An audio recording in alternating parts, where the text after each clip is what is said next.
Et salut à toi! Donc aujourd'hui, je te fais une vidéo pour te parler du mindset, de l'état d'esprit à avoir lorsqu'on veut entreprendre quoi que ce soit dans la vie. Si on veut entreprendre de monter sa société, si on veut entreprendre d'investir dans l'immobilier, je pense qu'il faut avoir un état d'esprit bien accroché, savoir ce qu'on veut, être focus, aller avoir une ligne directrice et ne pas flancher. Donc avant toute chose, abonne-toi à ma chaîne YouTube MH-du-milieu Invest et à ma page Facebook MH Invest. Donc la vidéo d'aujourd'hui, je veux te partager avec toi mon expérience. Comme tu le sais, dans d'autres vidéos, je t'ai expliqué que j'étais infirmier à domicile, infirmier libéral, et en parallèle, je gérais 2 centres de diététique. Donc je gérais 2 sociétés avec des salariés. Et donc hier, j'ai dû faire face à une demande de démission. Donc il n'y avait aucun problème, hein, mais voilà, pour des raisons personnelles, ma salariée devait déménager et donc me demander sa démission. Donc hier, vraiment, j'étais pas bien toute la journée parce que bon, ça veut dire quoi? Ça veut dire reformer un professionnel. Dans mon secteur, une formation pour un employé dure 4 semaines, donc je ne peux pas embaucher quelqu'un et tout de suite, du jour au lendemain, le faire travailler. Donc il faut que j'anticipe tout. Donc en sachant que j'ai 3 mois devant moi, parce que c'est pour dans 3 mois qu'elle part, eh ben, il faut que j'anticipe tout. Donc là c'était action-réaction, tout de suite. Je suis arrivé à mon bureau, j'ai pris le téléphone, j'ai appelé Pôle emploi, j'ai demandé à la femme de Pôle emploi qu'elle mette une annonce, j'ai recherché, j'ai ressorti les CV que j'avais reçus, j'ai téléphoné à toutes les personnes qui seraient susceptibles d'être employées et puis j'ai fait le point.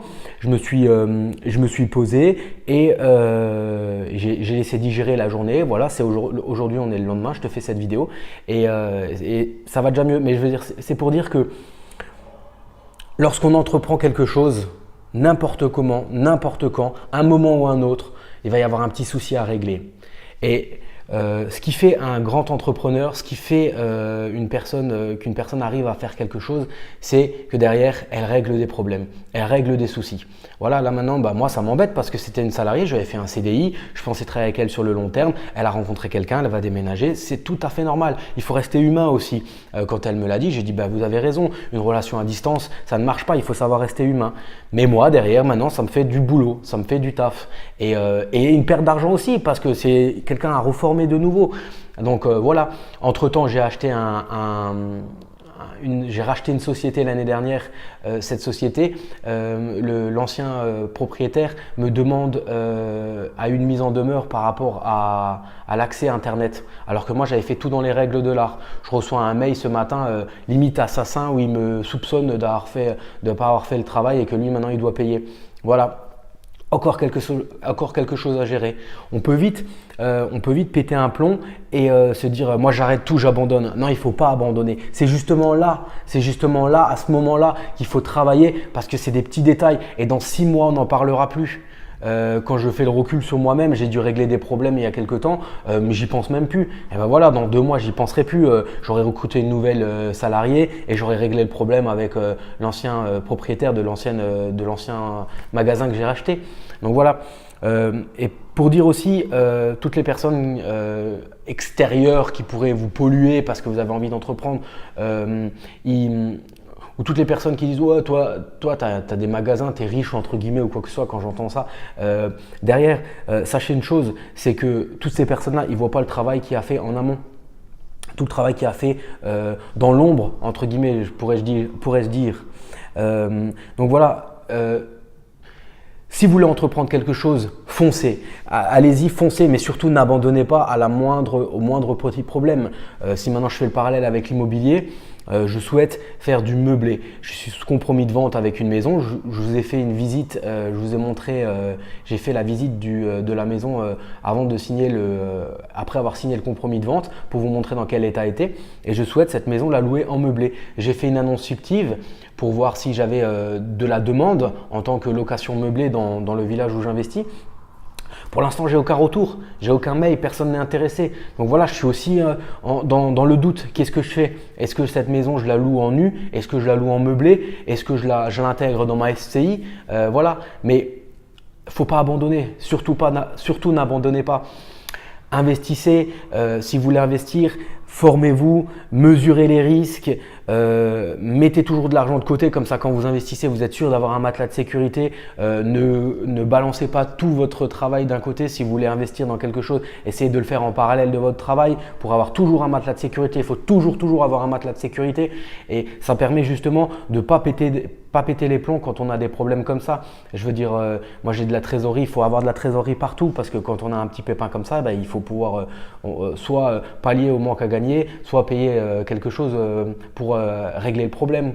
Donc voilà, cette vidéo c'était pour vous dire aussi que l'entrepreneuriat n'est pas un long fleuve tranquille et en même temps, je pense qu'il y a 95% de bénéfices contre 5% de problèmes. Donc, mais ces 5% de problèmes, il faut savoir les régler tout de suite. Tout de suite. Un autre parallèle encore, j'ai une locatrice qui a eu les décharges, les décomptes de chauffage pour 2 mois. 330 € pour un appart de 60 mètres carrés, c'est énorme pour une femme seule, je trouve que c'est énorme. Après mon chauffagiste, j'ai tout de suite téléphoné à mon chauffagiste m'a dit qu'il trouvait que c'était pas énorme. Mais qu'est-ce que j'ai fait? C'était un vieux radiateur en fonte, j'ai dit à mon chauffagiste, tu viens, tu me fais un devis pour un nouveau radiateur. Et derrière, j'ai envoyé un SMS à ma locatrice pour lui dire que j'allais lui proposer de changer le radiateur sans contrepartie d'augmentation de loyer ou quoi que ce soit. Mais pour lui montrer que derrière, j'agis aussi en tant qu'être humain. Et ça, c'est important parce que c'est une locatrice qui est correcte, son appartement est propre, elle paye en temps et en heure, il n'y a aucun problème. Et moi, j'ai pas envie qu'elle parte. Parce que une sortie de locataire, un changement de salarié ou quoi que ce soit, n'importe comment, vous perdez un moment. Donc il faut savoir être humain, des fois donner pour recevoir, je dis toujours ça, il faut savoir donner pour recevoir. Donc c'est des petits détails, mais voilà, là elle va voir, je vais lui changer son radiateur, je vais lui mettre un radiateur beaucoup plus récent et elle voit que je fais ce que je peux.